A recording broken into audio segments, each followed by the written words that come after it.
Hello and welcome everyone to Power Up Your Self-Performance with me, your host, Audrey Lee, PhD. And I have my great friend here, LynAnn, Escatel. So we're paddlers and we love paddling. And what's so great about paddling? It's an amazing total body training session. However, you can have some injuries. So as you know, I'll be bringing in experts so they can give their perspective on common SUP injuries and how to prevent them. So LynAnn. LynAnn is an ELDOA trainer. She is a fitness coach and a Romana Pilates certified instructor, and she's also an avid stand-up paddler. She has a deep passion for movement and wellness. And so she's going to tell us a little bit ELDOA. Tell us about ELDOA. What is ELDOA? So ELDOA is a technique that you can help spine. Literally, you can pinpoint which vertebrae you want to use. It can also be for the shoulder girdle and for the pelvis. So it creates it rehydrates and recirculates the disc in the vertebrae. It can actually rejuvenate the disc in between vertebrae. So yeah, it's just a wonderful technique that is you put your fascia into tension, and that's what the traction in the vertebrae. So what are fascia? Fascia is tissue. It's like it's connected to the muscles and connected to the bone. It's underneath our skin, and there's different layers to it. So muscle can be fascia, but fascia is not muscle. So yeah, and it's extremely important. There's more and more new studies about the importance of fascia. They just had a really great article in the Times that's going around about it, and just that the more hydrated our fascia, the more movement, the more like gel-like the cells are, then the freer the muscles can be, create more movement all over, and so then less injury. Yeah, so paddleboarding. Have you ever had a paddleboard injury? No, thank goodness I haven't. Thank goodness. I have shoulder and hip, but this is from stuff. You know my background: gymnastics, repetitive overuse, swimming. So common areas pretty much are the joints, because it's repetitive and potentially overuse when you're not doing things properly. So when you're positioned, when you're not stacked, and you're moving in a certain way, or maybe you favor a certain side, or you do something with your alignment. So ELDOA, yeah. How does it complement our training? Yeah. So the other great thing about ELDOA is that it creates more proprioception in your fascial tissue. So more awareness, more proprioception. So when you aren't in alignment, your body's going to know that and give you that feedback to then autocorrect. So not only are you creating more space in your spine, making your spine straighter, having better posture, but literally making your cells, making your body smarter. And then that way, if you are on your paddleboard and you roll to the side and your ankle rolls, you'll actually know how to react and get back to the center and continue going versus falling, or if you're already stiff, rolling the ankle and having more injuries. So yeah, it's kind of amazing. So that's an amazing compliment. So common areas for injury: shoulder, hips, lower back. So shoulder, lack of stacking, or maybe rolling. I mean, there's so many possibilities of that you could do. Back, overextending, trying to get bending from the waist to get more, or to think that you're getting a bigger stroke. So that's another something. And then hips, just a little bit of a rotation over numerous repetitions can lead to something. Yeah. So well, in all those areas, if you joints where they got so many ligaments, right? So I brought some joints. Well, I brought Patsy along. You said the hips, right? Patsy, we find very helpful to use. This is Patsy, the pelvis. So you said the hip. I mean, the hip is really complicated. You've got the ilium, you have the femur, you have the coxofemoral joint, right?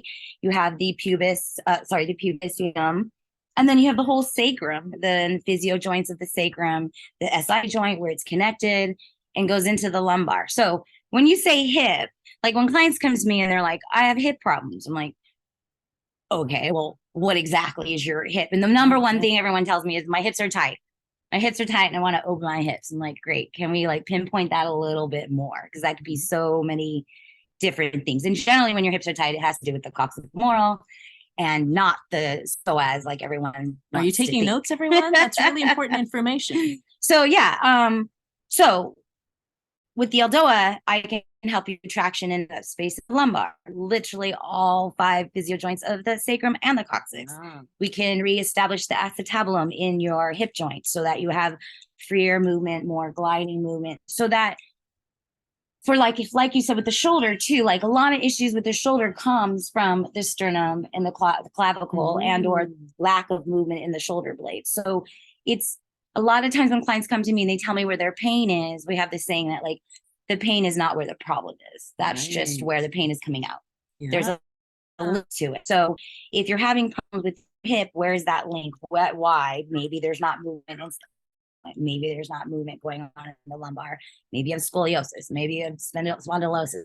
It's like there's so many things. But when you don't know any of those things, like for my body, I don't have scoliosis. I've not had back injury, blah, blah, blah. I'm a healthy body, as they would say, but I still have like I still have some things. Like sometimes my SI joint does get a little locked and I have to release that. I was a dancer, so I turn out more my right side than my left side.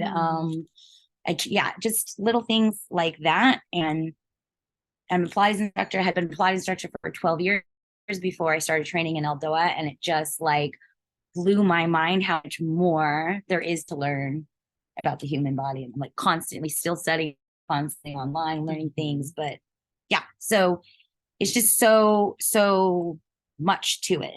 So, yeah. Well, it is. It's amazing. The human body is incredible. This is as she's using with our, I mean, some pain in your hip, but there's so many connected areas that what she's sharing is that there's so much more to it. There's so much more depth. So a lot of times when clients come to my class or even in a private, I'll teach you how to palpate those things, like finding your SI joint, understanding, people always come to me, oh, my back is hurting me, and they're touching the back of their hip. So then I'll have them take fingers and run along that joint. That's it. Like that's your apex of your greater arm, whatever, and then, or they're like, no, it's higher. It's definitely higher. Okay. Then it is your lumbar. It is your back. So it's like, it's not just, it's educating everything, like your whole body, like the proprioception and yourself too, on like, what are you actually feeling? Like my other favorite thing, of course, everyone's favorite, the IT band's supposed to be we like wouldn't be able to walk if it was loose, like we're trying to, I think we think and feel we're really ready to serve nerves. So like it's not gonna like ever when you're rolling it. So yeah, it's just understanding those things about our body and like why did someone pick up a foam roller and roll that out? I'm sure there was a reason for it. I've never really got to that, but I know from studying and from being a dancer who was told to roll out her IT van is like not a really good to do. So this is how you power up your SEP performance, by learning more about your own body. And that's speaking with different experts so that you can get different perspectives. And when something sounds really interesting, something resonates, then you can go further into it to learn more about your body. Yeah. So I'm just curious. So then how does it work? Say I were to contact you, LynAnn, I've been really experiencing some discomfort here. This really hurts when I paddle. How does it work? So you go to my website and you can sign up for a free 20-minute consultation, usually done because I like to be able to see you. And you can talk about like what's going on in your body, what hurts. Some come to me with actual x-rays, MRIs, it depends. Sometimes they're referrals, and I just build a program on like what's going on. And if we're not sure, you're just coming with pain, then I just like basics, we just start with like nosoarticular warm-up. It's kind of like an assessment. I have you stand in the camera and kind of like you're addressing them. I have you turn to the side so I can see all the different way you're standing. What's your posture? What's your natural alignment to begin with? So yeah, and build from there. And I include Pilates and or strengthening with the ELDOA, especially I want to be really clear. You are creating space in the vertebrae and you are strengthening the ligaments that are supporting. It's not like an overall strength. You still need the muscles that connect to those ligaments that spine. So it's important to training and or other kind of move programs. So that's why I also think like no matter whatever kind of movement you do, or paddleboard, surfing or running, or just gamers. I always joke like gamers don't like they're sitting, but we all need to have stretch of this. We don't want the team relation to be. So really it's just this brilliant other form of exercise is realized trying to get at. But so the ideal world to be looking at all the different aspects of the sport cycling is, like you said, there's strength, there's speed, there's also some flexibility. And if you're in one particular area, that's going to be everything else. And so, so what you're talking about, it sounds like some of these injuries could be, maybe there's muscular imbalance, that one side is not enough, or maybe you're more dominant on the other side. So it could be like something that happened to you as a child and you weren't even aware of it, or you had an injury as a kid and it just, you did your PT, you did your rehab, but like there is still remnants of that injury in the body, right? So like, again, the ELDOA literally teaches your tissue, like it's healthy. You can do this movement again. It's okay. You don't need to protect your shoulder and hold that in. You can use it. A lot of people, when they come back from an injury, they're a little nervous, that first time. And not only are you mentally nervous, but literally like the nerves in your body are nervous. So it literally teaches your body to be smarter, to breathe and to relax like through it. That's true though, because I was going to say, maybe you can see this shoulder is one of my injured shoulders. Like my shoulders are injured, but I don't even realize it. I'll be brushing my teeth sometimes, and this is up higher. It's just locked, being protecting itself, although it doesn't need to. It's like, hey, relax. I have to tell my shoulder to relax because it's usually in a higher position. Take it easy. It's all right. So that's a really interesting concept. Yeah. I mean, spraining my ankle. And I didn't do any rehab for it. It was just a sprained ankle. Like you just keep going. And I was young, so my body could keep going. But down the line, there's scar tissue. Every time I roll the ankle, there's scar tissue that builds up. And so if you don't train your ankle to go both ways and to move all directions and on the toes, on the heels, like all of that. And I was scared if I taught my ankle to do that, it would do it over and I would just keep rolling it. But now what I understand is that by going both reps, going front and back and figure eights and all the movements it can make as balanced as even as possible, then I'm going to have less chance of having an injury because I can recover back faster versus being really loose to the right and I can't move to the left. That makes sense. So that's another thing personally, when I train people, is I think about beyond getting like, I don't want to make your right side stronger if it's already strong and the left it can't get there. I want to find that balance before we build that strength beyond. So I'm always trying to find the balance. And that's okay, right? Lesson. It is. Balance. We're balancing our lives, and the deeper that we get into paddling, I mean, we learn more about our bodies and we see our strengths, but then especially to see our weaknesses, because that's where we have potential to get better, potential to grow. And so this is another great opportunity. Yeah. So one other little thing about the ELDOA too, I always have to throw in, especially because we're athletes, right? On the water. So I haven't actually talked about how you do it, but it looks like this really funny yoga. It cracks me up. And so, I record it and put it on the Instagram and sometimes people are like, what the heck are you doing? But you hold the position load, you hold it for the minute. Ideally, sometimes they're hard and you can't even hold it for a little minute. It's one, but you're trying to sustain it for a minute. And during that minute, you're working at your tensegrity, as we would say. You're putting your fascial tissue in as much tension as you can get. You're trying to get your body in as perfect posture as you can to it. It's training your body to work at that like maximum point. So like we all talk about, we see the finish line and you got to go faster. How does your body react to that? And how do you practice that? Like we practice it in practice or on the water, but like then we all go to a race and we know it's a whole different story when you're in a Mhm. race and you've already got butterflies and Yeah. all that. So it trains you for that extreme place you have to be competing. Mhm. So. And that's what we need because, well, the Harbor Hoop is coming up. We're counting down. It's not a race, though. No. It's an event. But you need to be prepared physically and mentally.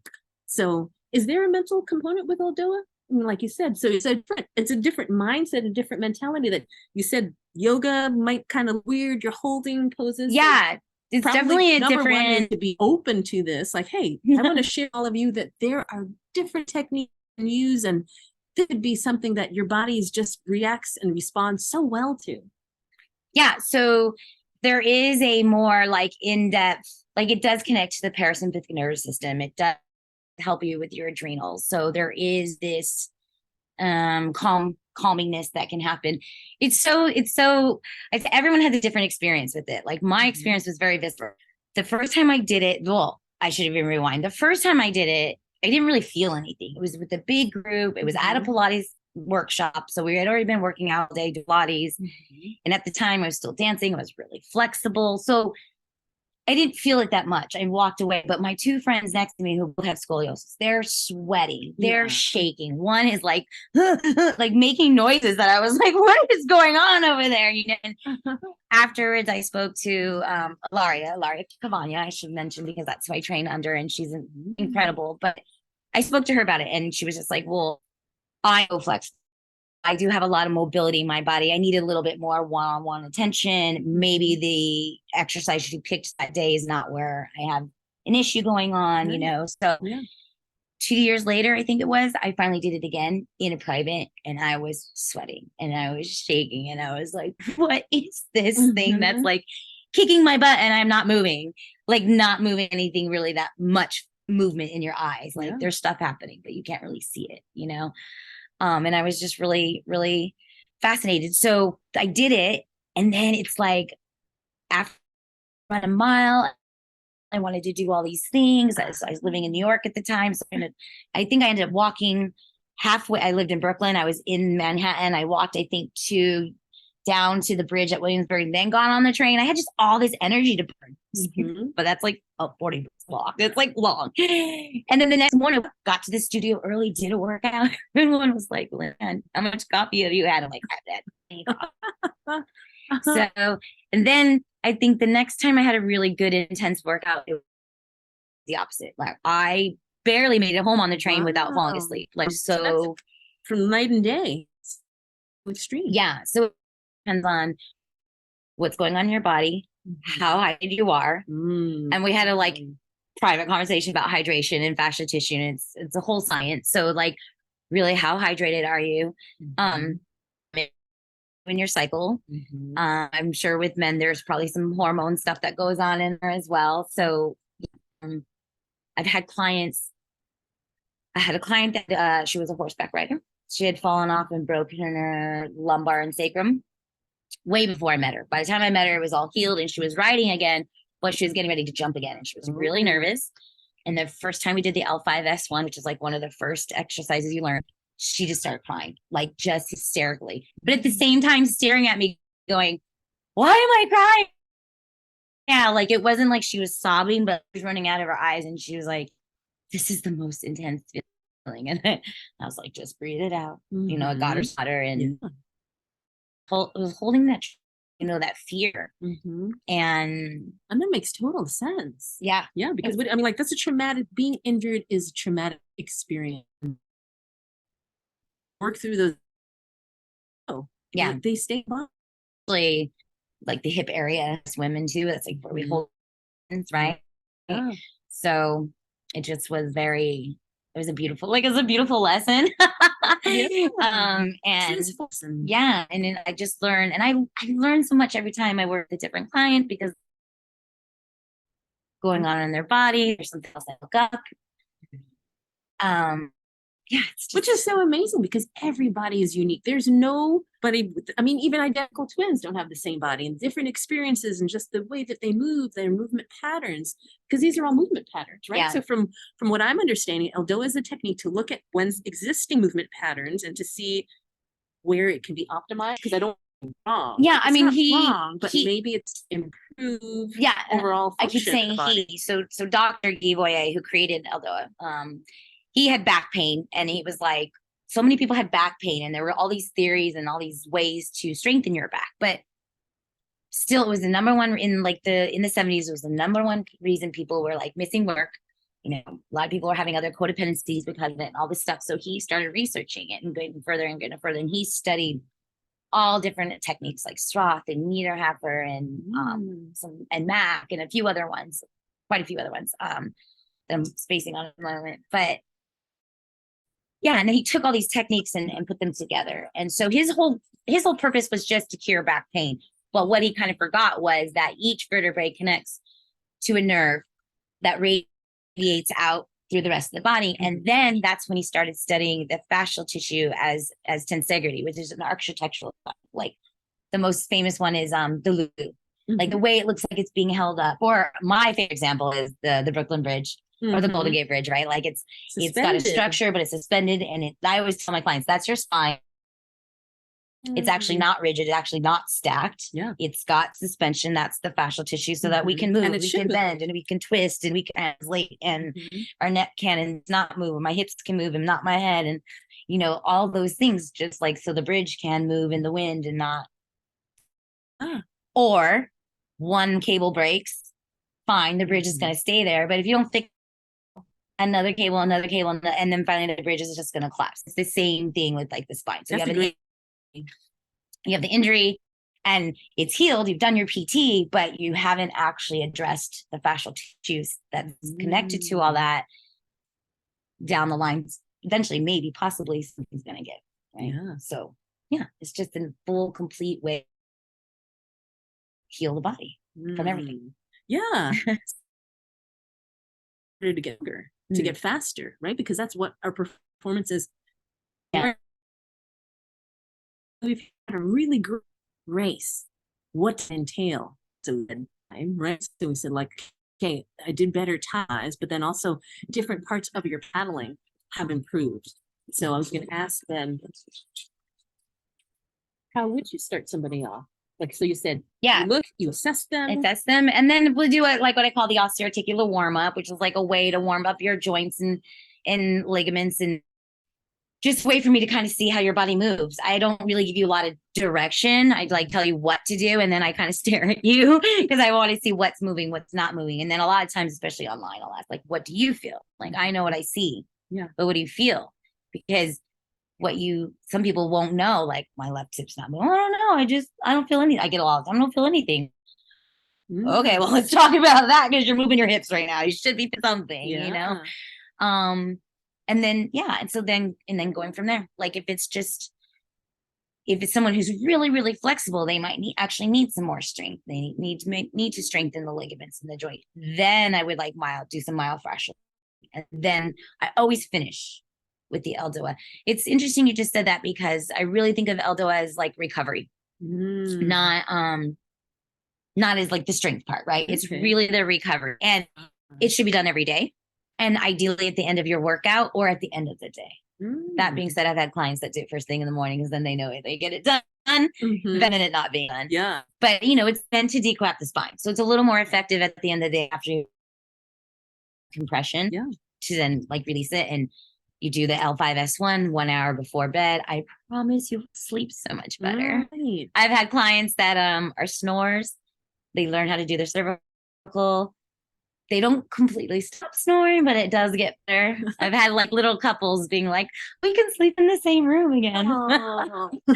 So, and with paddling, and people tend to look down too much, or their chin is up. And so there's a lot of compression in your cervical there, where that's your phonetic nerve, which is what stimulates your diaphragm to breathe. So this is why I also am like big about nose breathing when we're practice, because that's going to help actually open up the back of the neck, where your lungs are going, where your nasal passage is going through, versus breathing with your throat.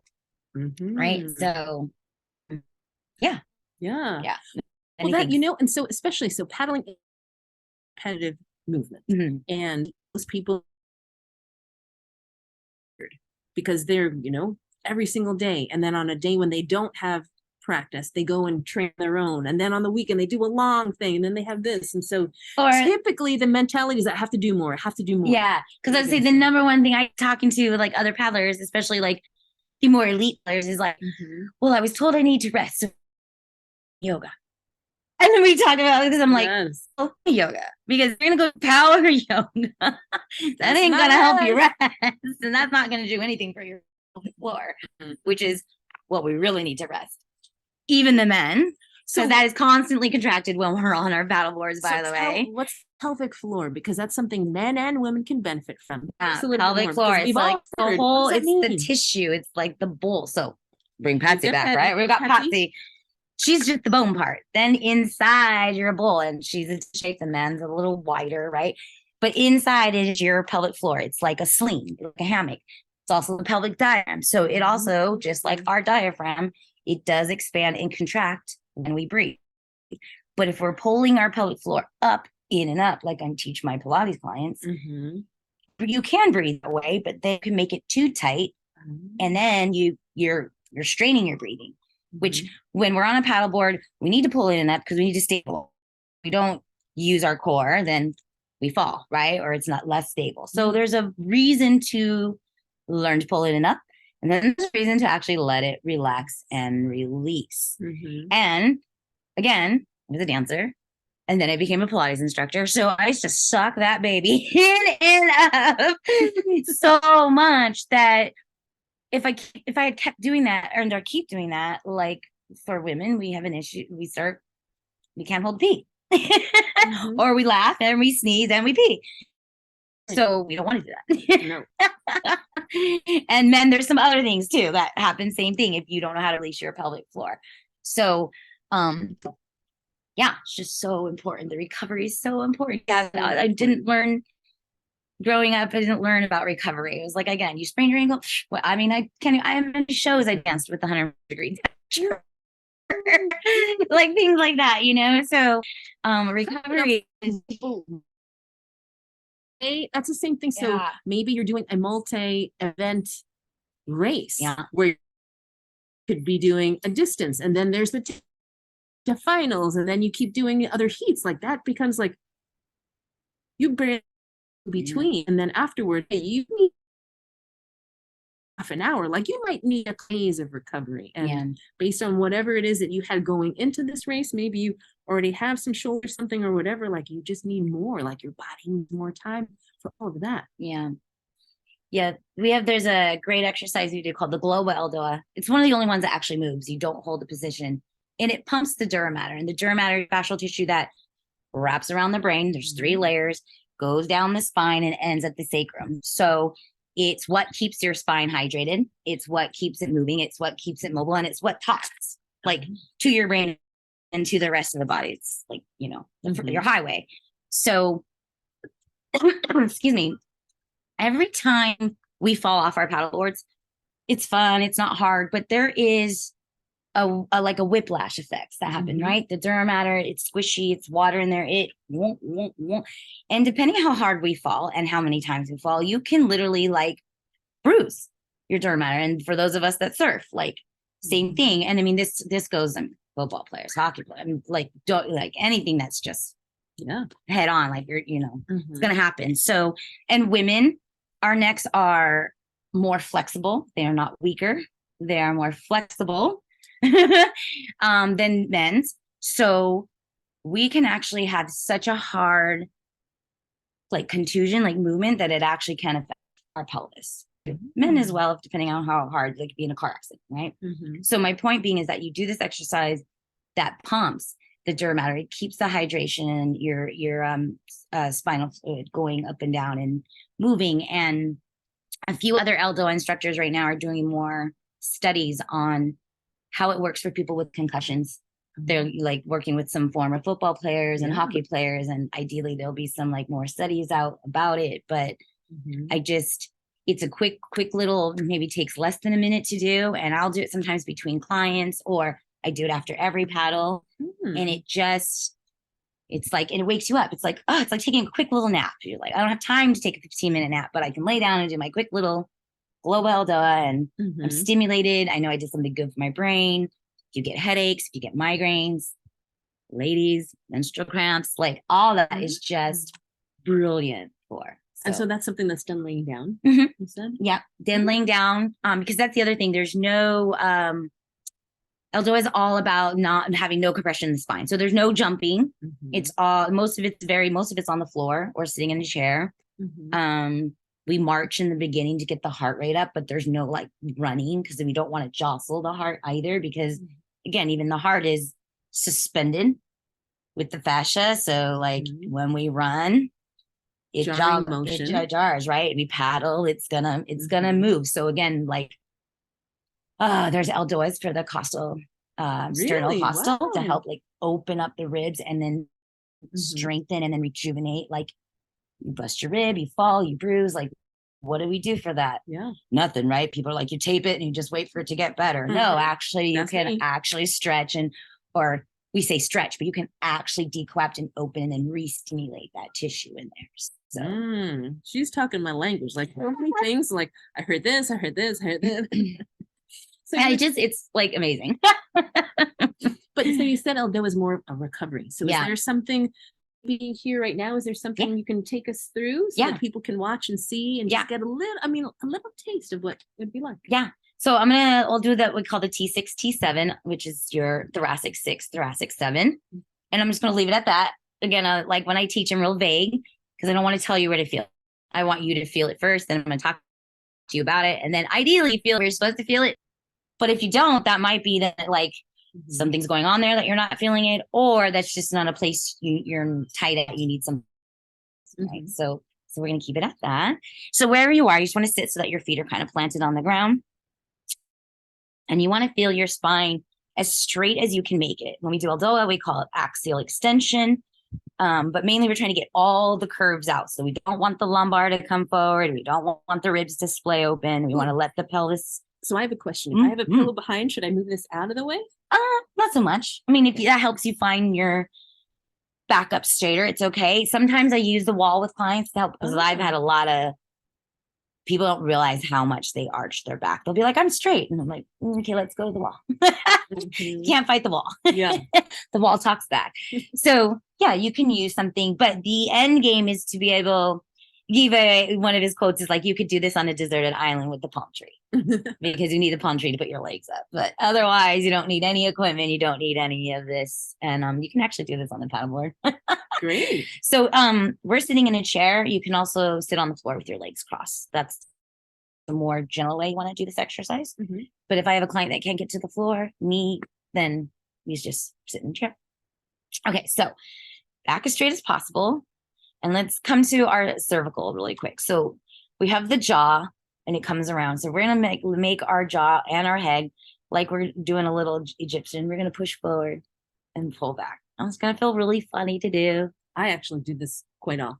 Good. So now when you're doing this, what you want to think about is in the back where your C1 and C2 is, there you have your occipital bones. We don't want to jam back into it. I want to think it's kind of like a screw, like it's pulling up. So my chin is going forward and then I'm going to go a little back and up, literally like someone's pulling my hair to the ceiling. I love to tell everybody they're Beyonce with their head hanging from the ceiling. It usually works for most of my clients. I might have to find another example one day. So in the end, it looks like this really horrible double chin. Promise you won't walk around with the double chin, but you are going to have a nice tight lifted chin. Ladies, it's much cheaper than Botox. Okay, so we're going. So now you're going to take your fingertips and you're going to just bring your hands right over the crown of your head. Now the crown of the head, not forward, it's really back. If you've ever done a pageant, the crown goes, I work for pageants. The crown goes really far back on the head. So that's where you want to think of your crown being.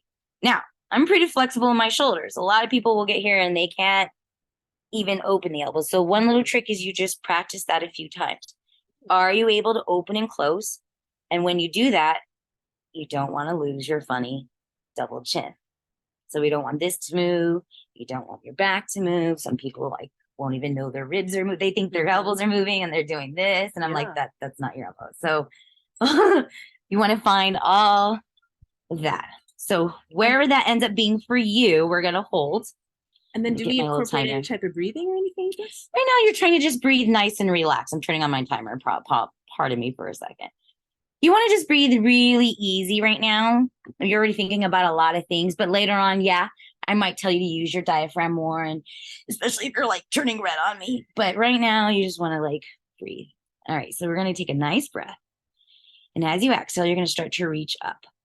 Your goal is to go as far up as you can go, keeping your elbows ideally in line with your ears.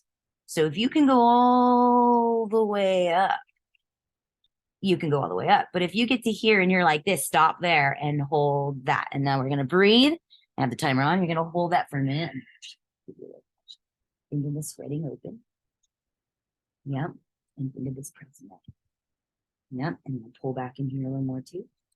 And keep pressing this up. Yes. And keep pulling back and keep pushing up. Good. And reaching back. I'm going to find my hand. Good. Keep breathing. Good. Now, careful. Don't lean back too far with your chest, but pull your hips back. Yeah. Keep pulling back to my hand. Come off my hand here, but pull back here. Come off my hand and pull back here. Good. Keep breathing. This is challenging. Yeah. So we've been 30 seconds so far. And so this is, I mean, and if in person I palpate, I'm a little annoying, like, did it. On camera, I'm like, did it. So this is hands-on correction. So if you can see her doing a little bit, but she's pointing different areas like, oh, push back here, move forward here, like, oh. Yeah. And so I'm giving you tactile feedback is how we start. Like now for the end here, just take a nice breath and just slowly melt out. But as you're melting, still think your spine is going up. One little thing I always forget to say, you want to melt out of the position. And then just let it go and move whatever you want to move. Yeah, we want to come out slow because, again, it's such a small space for opening. We don't want to just collapse back into it and create a whiplash effect. We want to sustain that open feeling. And so we start with tactile feedback. And eventually you get good enough that I just verbalize at you. And then eventually I'm just like T6, T7. And then she's like, right poop, poop. And my job is really easy.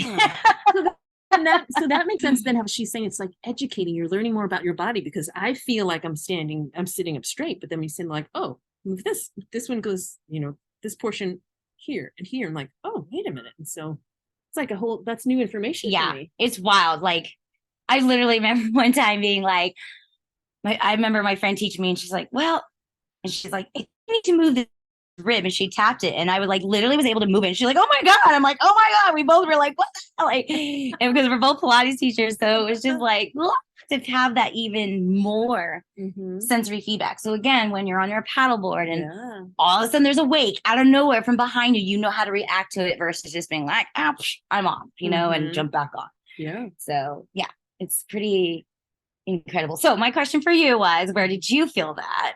I felt it here. So like between the shoulder blades. The shoulder blades. And especially too, what's so interesting is just this lift, like afterwards when we melted out, but then it was like, oh, I'm taller. Yeah. Definitely. It's like can just immediate. Feel like, Yeah. Yeah.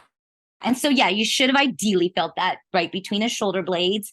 I always say above the bra line. And I laugh about that because bra lines are different than everywhere. I hate when people say it's at the bra line. I'm like, that's such a bad landmark. Anyways, but yes, between the shoulder blades is ideally where you should have felt that. And we use that one most of the time in classes or like in a presentation because it's where the text neck comes from. The T67 is where all the weight goes, and we're on everything our on our phone, on our laptop. Right. Even paddling, if we're not in that proper alignment or we're checking things sometimes. I mean, I always, we're looking at where our feet are and looking at the nose, and then I'm looking. And so all of that puts the neck where the fascial link starts is at your T67. So even the neck starts, people say the cervical's up here. Yes, but the tissues expand all the way down to T67. And then I also have the platysma that comes all the way down into my chest and into the ribs. So it affects like everything. All of that. Yeah. Wow. Brilliant. So is that the first, so someone comes to see you, they tell you about, this is what I'm experiencing. And is that the first movement that you take? Well, yeah, I mean, I would I take you through more of like the warm up, and then this exercise is usually easier to teach because it's simpler. Like with the legs, there's a movement we call pseudo inversion. You turn the foot in, you turn the leg in, and then you like stretch the heel, and like there's more effort to it. So I do all the like fundamental movements and like take you through the hands, like, externally rotate. We do So the first class is usually more just like general movements. Yeah. How do you do these to accomplish the ELDOA? And usually finishing with the L5S one, which I talked about earlier. You put your legs up the wall. Everybody loves to put their legs up the wall, and then we help dequap the L5S1, which is the most compromised vertebrae of the whole body. No matter what's going on in your back, that vertebrae is always compressed, even when you're sleeping. Like the only time it's not is when we're swimming. So, and you have to probably be swimming perfect because there's, if waves are pulling on you, then it's still going to yank you. So, and when we're on our paddleboard, that's it's just all there. So, you lay down with your legs up the wall, you put your legs into what we call the pseudo inversion, you take your arms into external rotation, and you reach and you breathe for a minute, and then you have all the same yummy feelings that you got just from sitting up. That's the one I usually start with as people's homework, because everybody wants to lay down with their legs up the wall. It's easy to get them to do that first. This is another great one because we're all on our phones. Right. And then I could already so feel much. like, oh, wait a minute, I'm not in that position that I was before. Like I could already feel I'm going back to this. Yeah. And it, that affects the shoulder. So like, it's just a perfect connection. Another good one I usually teach in the beginning is like, we just go through the neck ones, like laying down and just because immediately when you do those, you just feel your neck like let go and you can move it again. So yeah. But if someone comes to me like the client of mine that had fallen off the horse that had issues with the sacrum, then I spent more time talking about the sacrum in our first lesson. Going over what her physio joints were, how to palpate that, what that feels like. So teaching people about their own bodies so that they can connect more. Yeah. Because that's where her pain was. If they come to me with pain, I want to try to get them out of pain first. Yeah. Plus then they trust me. If there's no pain, then it's like, we can have a little bit of fun. Like, what are you here for? What do you want out of this? One of my favorite clients was 94, and he just wanted to be able to pick up the newspaper. He was 6'5", by the way. He just wanted to be able to pick up the newspaper every morning. Like the best kind of client to have, because it's not about like, give me a 6-pack and let me look, like, no, I just want to pick up the newspaper. So really awesome gentleman, and it was a lot of fun to teach him. So I learned a lot like from teaching him too. Just how to find that right routine for the right person. So, so that sounds like that it is, like you said, ideally people would be doing this. They would be doing ELDOA every day because it is recovery. They're doing it at the end of the day to decompress and just to realign and reset the body and just kind of relax so that you can sleep and let your body fully recover. Yeah.